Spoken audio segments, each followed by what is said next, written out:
అందమైన జీవితం. నమస్తే డాక్టర్ గారు. నమస్తే జయ గారు. నమస్తే. కళ్యాణ్ గారు, చదువుకునే వయసులోనే డిగ్రీ కంప్లీట్ చేసిందో లేదో ఇండస్ట్రీ మీద ఇంట్రెస్ట్తో ఇక్కడికి వచ్చేసింది హైదరాబాద్. తనకి స్క్రీన్లో కనిపించాలి, సో హైదరాబాద్ వచ్చేసింది. ఇక్కడ తను ఎలాంటి ప్రాబ్లమ్స్ని ఫేస్ చేసింది, తన పరిస్థితి ఏంటి, ఇప్పుడు ఎటు వెళ్ళాలో తేల్చుకొని స్థితిలో ఉంది ఆ అమ్మాయి. అలానే నెంబర్ కూడా పెట్టిందండి, ఒకసారి వెంటనే కాల్ చేసేస్తాను. చాలా ఈ డైలమా సిచ్యువేషన్స్ అనేవి చాలా కామన్ అమ్మా. Where there is a lot of competition, ఎక్కడైతే కాంపిటీషన్ ఉంటుందో అక్కడ కాన్ఫ్లిక్ట్ కూడా ఉంటుంది.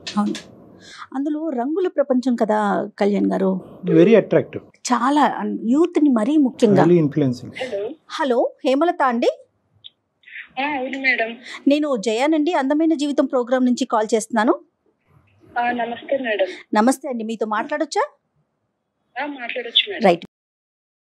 డాక్టర్ గారికి బ్రీఫ్ గా చెప్పాను, నాతో పాటు డాక్టర్ కళ్యాణ్ చక్రవర్తి గారు కూడా ఉన్నారు. బ్రీఫ్ గా కొంచెం మీ ఇష్యూ ఏంటి, మీరు ఏం కోరుకుంటున్నారు అందమైన జీవితం నుంచి? హేమలత నమస్తే అమ్మా, నేను డాక్టర్ కళ్యాణ్ చక్రవర్తి. నమస్తే డాక్టర్. నమస్తే అమ్మా. నమస్తే అమ్మా, చెప్పండి అమ్మా, సమస్య ఏంటి? ఫస్ట్ మీ వయసు ఎంత, మీరు ఏ ఊరు, ప్రస్తుతం ఎక్కడున్నారు? సార్ ఇప్పుడు నాకు 26 years అండి. మాది నెగిటివ్ ప్లేస్ వచ్చి రాజమండ్రి. ఓకేనమ్మా. ప్రస్తుతానికి హైదరాబాద్ లోనే ఉంటున్నా. ఇక్కడే ఉన్నారు. మ్యారేజ్ అయిందమ్మా? మ్యారేజ్ కాలేదండి. క్వాలిఫికేషన్ అమ్మా, చదువుకున్నారా? డిగ్రీ డిస్కంటిన్యూ అండి. ఓకే, చెప్పండి అమ్మా. అయితే డాక్టర్ గారు, ఇప్పుడు నాకు ఎటు అర్థం కాని పరిస్థితి డాక్టర్ గారు. నాకు చావు ఒకటే కనిపిస్తుంది కళ్ళ ముందు. నేను సర్వం కోల్పోయాను. నేను యాక్టర్ అవుదామని వచ్చాను డాక్టర్ గారు. నాకు స్క్రీన్ మీద కనిపించడం అంటే చాలా ఇంట్రెస్ట్. ఇప్పుడు నేను ఒక అతని చేతిలో మోసపోయాను. నేను ముందుకు ఎలా వెళ్ళాలో నాకు ఏంటో ఏం అర్థం కాక యూట్యూబ్ లో మీరు అందమైన జీవితం ప్రోగ్రామ్ చూసి మీకు మెయిల్ చేశాను డాక్టర్ గారు.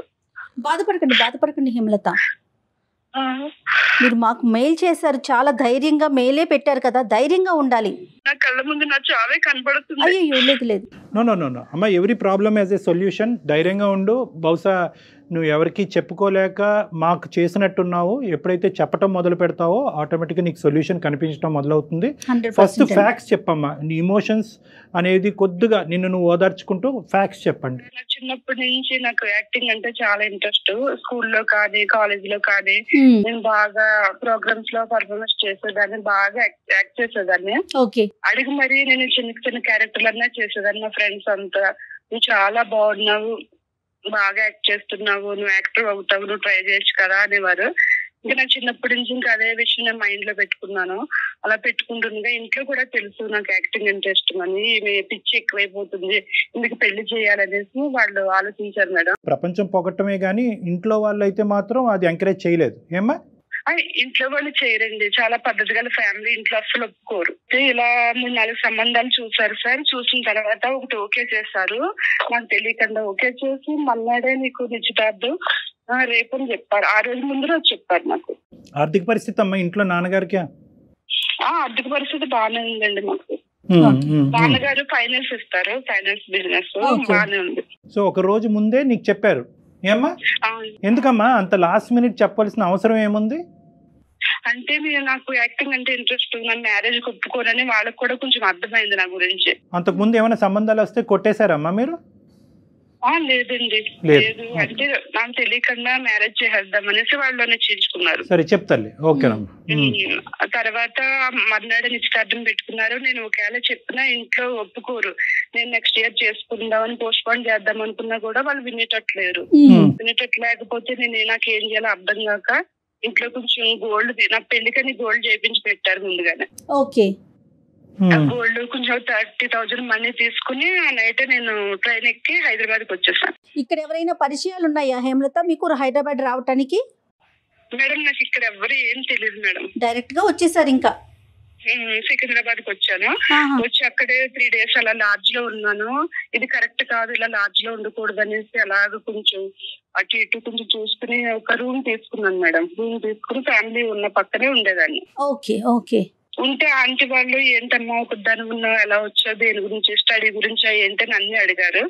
ఆంటీకి లేదు ఆంటీ నాకు యాక్టింగ్ అంటే ఇంట్రెస్ట్, దాని గురించి వచ్చాను, ఇప్పుడు నాకు ఏం చేయాలి ఏంటి ఏమో అర్థం కావట్లేదు అంటే, అమ్మ నువ్వు ఇక్కడ ఉండడం కరెక్ట్ కాదు, నువ్వు జూబ్లీహిల్స్ బంజారాహిల్స్ అటు వెళ్ళి ఆఫీసులు ఉంటే అక్కడ ట్రై చేయి అని చెప్పారు ఆంటీ. పెళ్లి అనేటటువంటి అంశం లేకపోయినా నా గోల్ నన్ను రీచ్ అవడానికి మా తల్లిదండ్రులకి ఇష్టం లేదు కాబట్టి ఈ గోల్ ఫుల్ఫిల్ చేసుకోవడానికి నా గమ్యం నేను చేరడానికి ఎప్పటికైనా నువ్వు బయటకు వచ్చుండేదాన్ని. ఎప్పటికైనా నేను బయటకు వచ్చేదాన్ని, లేట్ గానే వచ్చేదాన్ని డాక్టర్ గారు. ఈ పెళ్లి అనేటటువంటి అంశం మాత్రం, పెళ్లి చూపులు అనే అంశం మాత్రం అగ్గికి ఆర్జం పోసినట్టు నువ్వు ఇమీడియట్ గా డెసిషన్ తీసుకునేటటువంటి విధంగా అది మార్చింది. Right, got it. Okay, aunty నీకు సముదాయించి ఇక్కడ కాదమ్మా నువ్వు జూబ్లీ బంజారాహిల్స్ లో వెళ్ళి ఉండు, అక్కడ నీకు ఆపర్చునిటీస్ ఉంటాయి, ఫిలిం నగర్ రండి అనండి. ఏమైందమ్మా తర్వాత? డాక్టర్ గారు నేను కృష్ణానగర్ లో నేను ఇల్లు తీసుకుని ఉన్నాను. అలా కొన్ని రోజులు ఉన్న తర్వాత నాకు ఒక డైరెక్టర్ పరిచయం అయ్యాడు డాక్టర్ గారు. ఆయన ఫ్రెండ్లీగా మాట్లాడేవాడు. మాట్లాడుతూ నేను నాకు ఇలా నేను యాక్టర్ అవుదామని వచ్చాను, నాకు చాలా ఇంట్రెస్ట్ స్క్రీన్ మీద కనిపించడం, ఏమన్నా మంచి క్యారెక్టర్ నుండి చూపిస్తారంటే నాకు వాళ్ళ తెలుసు వీళ్ళ తెలుసు, నేను డైరెక్టర్ అది ఇదని చెప్పి నా స్టిల్స్ అవి తీసుకుని నన్ను కూడా 2-3 సార్లు ఆఫీసులు తీసుకెళ్తూ వాళ్ళు వెళ్ళి పరిచయం చేశారు డాక్టర్ గారు. డైరెక్టరా, సో కాల్డ్ డైరెక్టరా? అది కాబోయే డైరెక్టర్ అంట, నెక్స్ట్ డైరెక్టర్. నాకు ఇంట్రెస్ట్. అతను కాదు తల్లి, అందరు ఆడపిల్లలు ఇదే నమ్ముతారు, ఇదే ప్రాబ్లము. ఇతను చెప్పుకోవటమా నువ్వు వేరే ద్వారా కూడా ఇతను డైరెక్టర్ విన్నావా? అతను చెప్పడమే డాక్టర్ గారు, వేరే వాళ్ళు చెప్పలేదు. ఇదే సమస్య, అందరూ అతను చెప్తారు. సరే చెప్పమ్మా. తర్వాత నా స్టిల్స్ అవి తీసుకుని ఆఫీసులకి వెళ్ళాం, ఇచ్చాం, బాగానే ఉంది, అందరితో మాట్లాడేవాడు అనుకున్న స్టూడియోలో. అయితే నాకు నమ్మకం కుదిరింది, అంటే ఇతను అయ్యి ఉండొచ్చు, వీళ్ళలా తెలుసు అందరితో మాట్లాడుతాడు కదా, నేను నమ్మొచ్చు అనేసి నమ్మిన తర్వాత కొన్ని రోజులు స్నేహంగా ఉన్న అతను ఒక రోజు మాట్లాడు, నువ్వు నాతో నేను నీకు ఏమైనా క్యారెక్టర్ ఇప్పించాలన్నా చేయాలన్నా నేను ముందుకు తీసుకెళ్ళాలన్నా నీ లైఫ్ లో నీ గోలు నువ్వు నెరవేర్చాలన్నా నేను చెప్పినట్టు వినాలి, వింటేనే నువ్వు స్క్రీన్ మీద కనిపిస్తావని చెప్పాడు డైరెక్ట్ గా. చెప్పిన తర్వాత ఒక రోజు రూమ్ కి రమ్మని నేను పిలిచినప్పుడల్లా రూమ్ కి రావాలి అని చెప్పాడు. అప్పుడు నాకు ఏం అర్థం కాలేదు, ఒక రోజు అంతా ఆలోచించి ఏంటి నాకు ఇక్కడ ఏం తెలియదు, నేను ముందుకు వెళ్ళాలంటే తప్పదు, ఇంకా నేను వెళ్ళాల్సింది అని నా మనసు చంపుకుని డాక్టర్ నేను రూమ్కి వెళ్ళాను.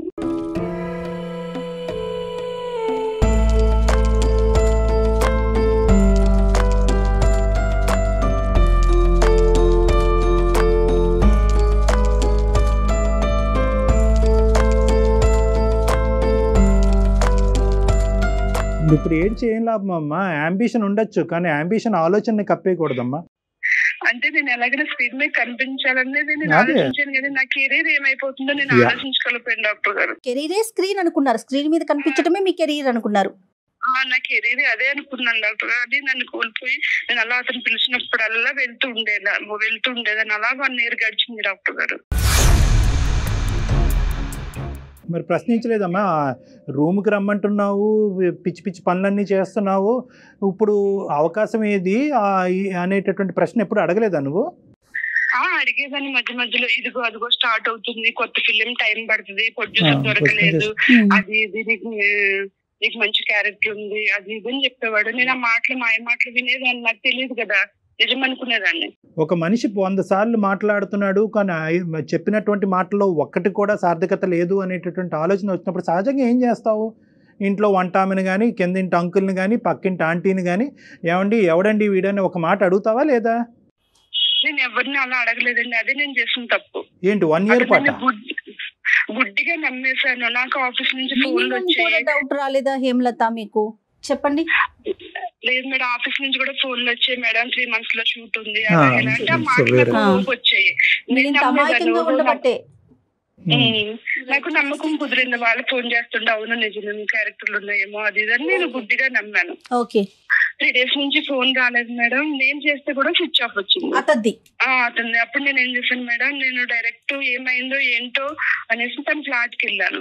ఫ్లాట్ కి వెళ్తే లాక్ వేసి ఉంటే ఏం చేయాలో అర్థం కాక వాచ్మెన్ అడిగాను, ఏమైంది అంకుల్ ఇక్కడ లేరా అంటే, లేదమ్మా 4 days అయింది ఖాళీ చేసి నీకు చెప్పలేదా అంటే, చెప్పలేదు అనేసి అన్నాను. అన్న తర్వాత డైరెక్టర్ గారు కదంటే, లేదమ్మా అతను డైరెక్టర్ కాదు, మా పిల్ల ఏదో చిన్న వర్క్ చేస్తాడు, డైరెక్టర్ నీకు చెప్పాడా, కనీసం నన్ను కూడా ఒకసారి అడగలేదు నువ్వు అనేసి అతను అన్నాడు. అప్పుడు తెలిసింది మేడం అతను నాకు డైరెక్టర్ ఇండస్ట్రీ పర్సన్ కాదని. ఇండస్ట్రీ పర్సన్ కాదని నాకు అప్పుడు అర్థమైంది.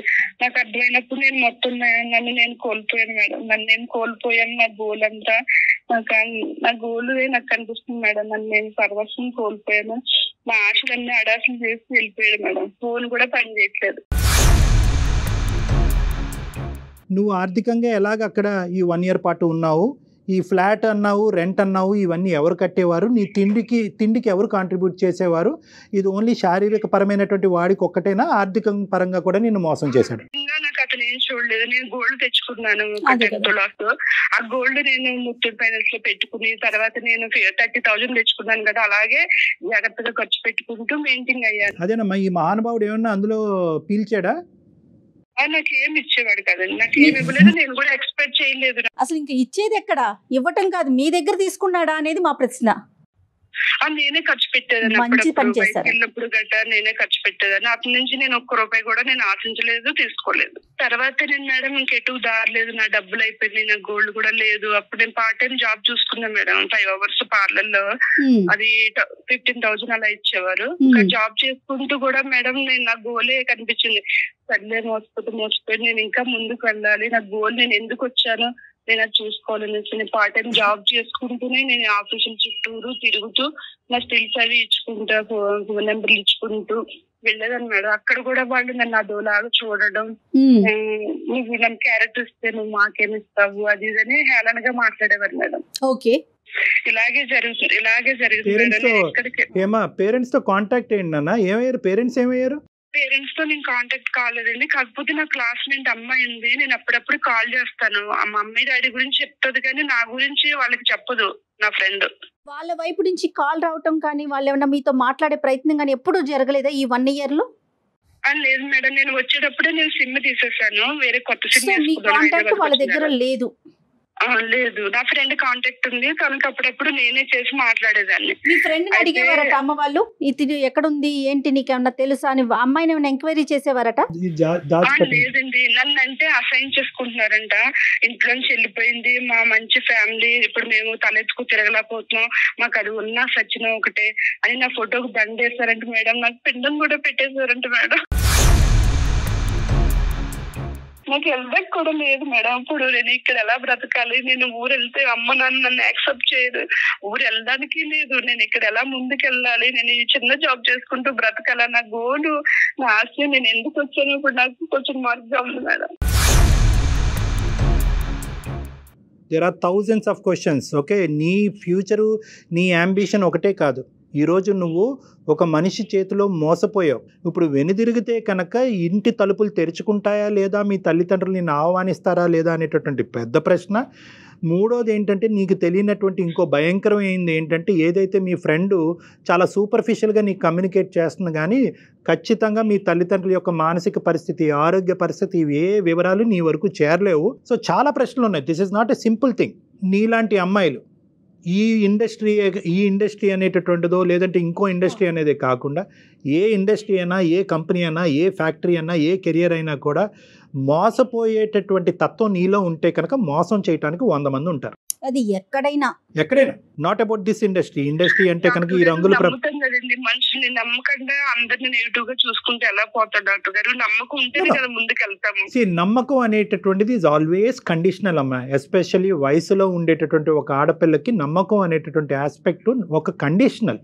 జడ్జిమెంట్ అనేటటువంటిది కండిషన్. నీకేమైంది అంటే కనుక వెనక ముందు నీకు ఒకటే కనిపించింది, నీ అంబిషన్ ఒకటే కనిపించింది, నీ కెరియర్ ఒకటే కనిపించింది. 100 అయినా 106 సాధించాలని అనుకున్నావు. ఎప్పుడైతే ఇంట్లోంచి బయటకు అడుగు పెట్టావో, నేను తప్పు చేస్తున్నానని నీ మనస్సాక్షికి తెలియటంతో ఏంటంటే ఎప్పటికైనా వెనక్కి వచ్చి నా తల్లిదండ్రులు ఎదుర్కొంటా తలెత్తుకుని నేను ఇంత పెద్ద హీరోయినో ఏదో అయ్యాను అని చెప్పుకోవటానికి నువ్వేమైందంటే కనుక ఇంకా గుడ్డిగా నీ ప్రయాణం ఇంకా ముందుకు కొనసాగింది. సాక్రిఫైస్ చేసేసింది. చాలా మంది ఆడపిల్లలు జయగారు బయటకు వెళ్ళిన తర్వాత అప్పటి వరకు అంబిషన్ ఒక లెవెల్లో ఉంటుంది. ఎప్పుడైతే కనుక తల్లిదండ్రులకి కుటుంబానికి వ్యతిరేకంగా బయటకు అడుగు పెడతారో ఆ స్పీడ్ ఇంకా స్పీడ్గా పెంచుతారు. ఆ స్పీడ్లో కాస్త ఆలోచన అన్నది నాశనం అయిపోతుంది. వాళ్ళు ఇబ్బందులు పడినా కూడా స్పీడ్ పెంచుతారంటారా? ఇప్పుడు ఈ అమ్మాయి ఆ అంకుల్ని ఎప్పుడు మాట్లాడింది కరెక్ట్ కాదు అని ఒక్క మనిషి చెప్పాడు తన జీవితంలో. అంతే. 10 మంది చెప్పినా కూడా నమ్మకుండా కదా, ఒక్క మనిషి ఎప్పుడు చెప్పాడంటే కనుక ఫోన్ కాల్ ఎత్తకపోయేటప్పటికి చెప్పాడు, అతను అడిగింది. అంటే అప్పటి వరకు వేరే వ్యక్తిని ఈ వ్యక్తి గురించి తెలుసుకోవాలని ఎందుకు అనుకోలేదంటే అతను మాటకారే అయి ఉండొచ్చు, మోసగాడు అయి ఉండొచ్చు, ఇదంతా వేరే విషయం. కానీ బహుశా ఈ మనిషి గురించి నేను ఎంక్వైరీ చేసినట్టుగా ఈ మనిషికి తెలిస్తే కనుక రేపొద్దున వచ్చిన అవకాశం పోతుందేమో, ఆ సపోర్ట్ కూడా ఉండదేమో. సపోర్ట్. సో ఇప్పుడున్న పరిస్థితిలో హేమ ఇప్పుడు 2 థింగ్స్. ఒకటి, ఎందుకు ఇలా జరిగింది అనేటటువంటి అంశం గురించి మనం డిస్కస్ చేసుకోవటం. 2, నీ మనసులో ఇప్పటికీ కూడా ఏంటి నీ అంబిషన్, నీ గోల్. ఇంత దెబ్బతిన్న తర్వాత ఈ దెబ్బని మళ్ళీ దాన్ని మళ్ళీ హీల్ చేసుకుని ముందుకెళ్ళటమా, లేదంటే తగిలిన దెబ్బ చాలు అని చెప్పి వెనుదిరిగి అమ్మాల దగ్గరికి వెళ్ళటమా? నీ థాట్ ప్రాసెస్ ఏంటమ్మా? డాక్టర్ గారు నేను ముందుకే వెళ్దాం అనుకుంటున్నాను. నేను ఇంటికి ఏ మొహం పెట్టుకుని వెళ్ళను డాక్టర్ గారు. నేను కోల్పోయాను, నేను నాశనం అయిపోయాను. నేను ఎదురుగా కూడా వెళ్ళి మాట్లాడలేని పరిస్థితి డాక్టర్ గారు. నా గోలే కనిపిస్తుంది డాక్టర్ గారు. ఇప్పుడు కూడా నేను వెళ్ళలేను డాక్టర్ గారు ఇంటికైతే. గోల్ నీ గోల్ ని తొక్కేసేయి. నువ్వు ఈ ఇండస్ట్రీలో కాదు, ఏ ఇండస్ట్రీలో ఉన్నా కూడా నీ అంబిషన్ నీ ప్యాషన్ తప్పు అనేటటువంటి అధికారం ఎక్కువ ఎవరికీ లేదు. ఎటొచ్చి ఏంటంటే వెళ్ళే విధానం, పద్ధతి, మార్గాన్ని సరైనది ఉందా లేదా అన్నది ఒకటి. రెండోది ముఖ్యమైనటువంటి అంశం ఇక్కడ, నీకు ఈ ఒంటరితనంలోనే మొత్తం సమస్యలన్నీ వస్తున్నాయి. నీకు పెద్ద ప్రాబ్లం ఏంటంటే నీకంటూ నిన్ను నమ్మి, నిన్ను అర్థం చేసుకుని, నీతో ఫ్రెండ్లీగా ఫ్యామిలీ మెంబర్లా మెలుగుతూ ఉండేటటువంటి ఒక స్వచ్ఛమైన, ఒక నమ్మకమైనటువంటి ఒక ప్రేమ లేకపోవటం ఈరోజు నువ్వు తప్పు చేయడానికి ఒక ప్రధానమైన కారణం. అవునండి, ప్రేమ లేక నేను అతను మాటలు విని మోసపోయి కూడా నాకు ఎవరు తెలుసు. గురువు అమ్మ, మీ పక్కింటి అంకుల్ ఒక్క మాట చెప్పేటప్పటికి వాడు దొంగమ్మ అని 2 నిమిషాల్లో చెప్పాడు. అసలు ముక్కు మొహం తెలియని వ్యక్తితో సంవత్సరం పాటు మనిషిని నమ్మొద్దా అని ప్రశ్నిస్తున్నారు మీరు.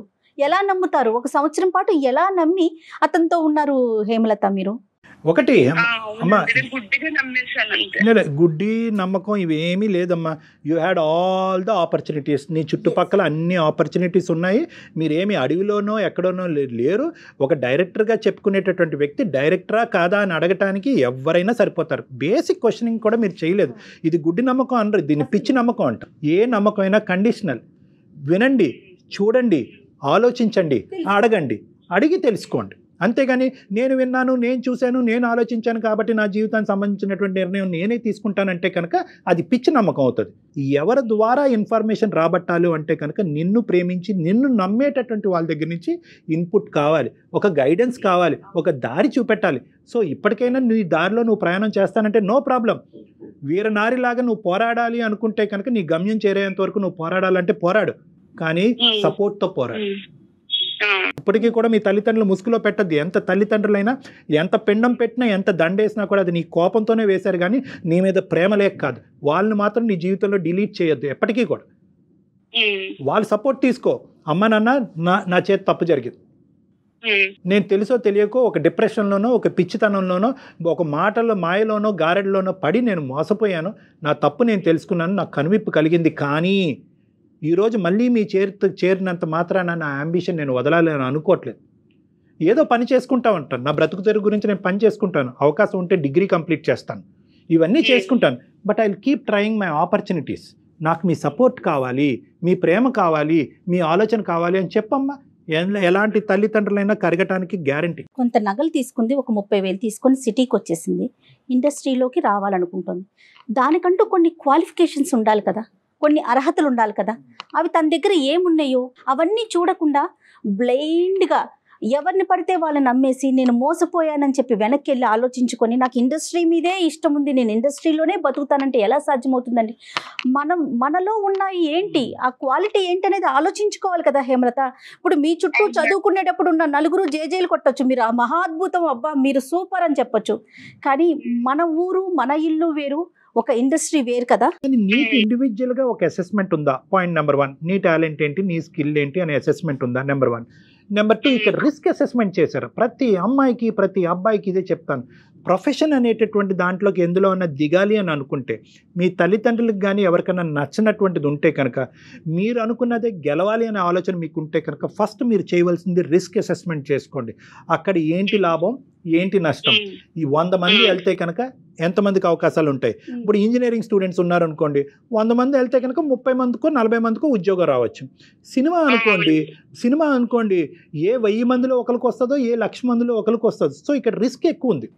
సో కాంపిటీషన్ ఉంది. ఆ రిస్క్ భరించాలి అంటే కనుక ఆర్థికంగా మీకు ఒక స్థితిగతి ఉండాలి, సో మోరల్గా మీ తల్లిదండ్రులు టాలెంట్ ఉండాలి, మోరల్గా మీకు ఒక సపోర్ట్ ఉండాలి. ఎన్ని అవకాశాలు టాలెంట్ ఉంది, నేను చాలా బాగా యాక్ట్ చేస్తాను, నాకు నమ్మకం ఉంది నా మీద. కానీ సపోర్ట్ కావాలి కదమ్మా, నమ్మకం ఒకటి సరిపోదు. ఇక్కడ ఏంటంటే పెద్ద లోపం ఏంటంటే నీకు ఎవరు సపోర్ట్. నీ టాలెంట్ బయటకు తీసుకురావడానికి ఒక మార్గం ఉండాలి కదా హేమలత. అందుకని మీకు కనిపించిన ప్రతిదాన్ని అదే మార్గం అని వెళ్ళిపోతున్నారు కదా, అది కాదు కదా. అంటే ఇక్కడ నిన్ను నిరాశపరిచేటటువంటి విధంగా మేము మాట్లాడట్లేదమ్మా, నిన్ను ప్రోత్సహిస్తున్నాను. బహుశా ఇంకొకళ్ళు అయితే కనుక ఏమంటారంటే, పడిన కష్టాలు పడ్డావమ్మా, ఎందుకు ఈ గోల, వెళ్ళి చిన్నపాటి ఉద్యోగం చేసుకొని. కానీ నువ్వేంటంటే ఇంత దెబ్బ తగిలిన తర్వాత కూడా నా నమ్మకం దీని మీదే ఉంది, నా ప్యాషన్ ఇదే ఫుల్ఫిల్ చేసుకోవాలని గట్టిగా అంటున్నావు. కాబట్టి నేనేమంటున్నానంటే you can carry forward, no problem. కానీ నమ్మేటటువంటి దాంట్లో ఒక విధమైనటువంటి కండిషన్ అన్నది ఉండాలి, తల్లిదండ్రుల యొక్క సపోర్ట్ అనేటటువంటిది ఉండాలి, గుడ్డి నమ్మకం అన్నది ఉండకూడదు. నీకంటూ నిలదొక్కుని ఒక ప్యారలల్గా ఒక ప్రొఫెషన్ చేసుకుంటూ, వీలుంటే డిగ్రీ కంప్లీట్ చేస్తూ, సినిమాకి సంబంధించిన ఏదైనా కోర్స్ కంప్లీట్ చేసి, ఒక సరైనటువంటి వ్యక్తి ఎవరైనా నీకు దారి చూపెడితే ఆ దారిలో నడుచుకుని ముందుకెళ్ళటం అన్నది బెటర్. సరే డాక్టర్ గారు, థాంక్స్ అండి. ఓకేనా, ధైర్యంగా ఉండండి Hemalatha. Reconnect with your parents. వాళ్ళు మీ అమ్మ నాన్న తిట్టచ్చు, కొట్టచ్చు, ఏ చేసినా పర్వాలేదు, మనం చేసినటువంటి తప్పుకి ఆ మాత్రం శిక్ష అనుభవించక తప్పదు. At the end of the day they are your parents. వెళ్ళి వాళ్ళని కలిసి జరిగిందంతా చెప్పి క్షమించమని అడిగి తర్వాత మీ కెరీర్ గురించి నేను చెప్పిన విధానంగా ఆలోచించడం ప్రారంభించండి. ఓకే అమ్మా, all the best. Right Hemalatha, God bless you అమ్మా, టేక్ కేర్. థాంక్యూ. సింధూరు సినిమాలో మనం ఏదో ఒక చిన్న బిట్టు చూస్తాం, చాలా ఇవి ఉన్నాయమ్మా, ఇవి చాలా. కానీ ఇప్పటికీ ఇలా ఉన్నారా అండి? నాకు అంటే మనం పాతకాలం హీరోలు హీరోయిన్లు ఎక్కువగా హీరోల గురించి వింటూ ఉంటాం, వాళ్ళ స్టోరీలు చెప్పినప్పుడు నేను ఇంట్లో నుంచి వెళ్ళిపోయాను, మెడ్రాస్ వెళ్ళిపోయాను, ఒక రూమ్ లో ఉన్నాను, ఇలాంటివి వింటాం. ఈ రోజుల్లో కూడా ఆడపిల్లలు అయ్యింది ఎలా ఆలోచన, ఎవరైనా ఒక 95% మంది ఏంటంటే కనుక సంపాదన ఉండాలి, నేమ్ అండ్ ఫేమ్ ఉండాలి అనేటటువంటిది ఆలోచన సర్వసహజంగా ఉంటుంది. మీరు ఇందాక అన్నారు ఒక మాట, రంగుల ప్రపంచం అన్నారు.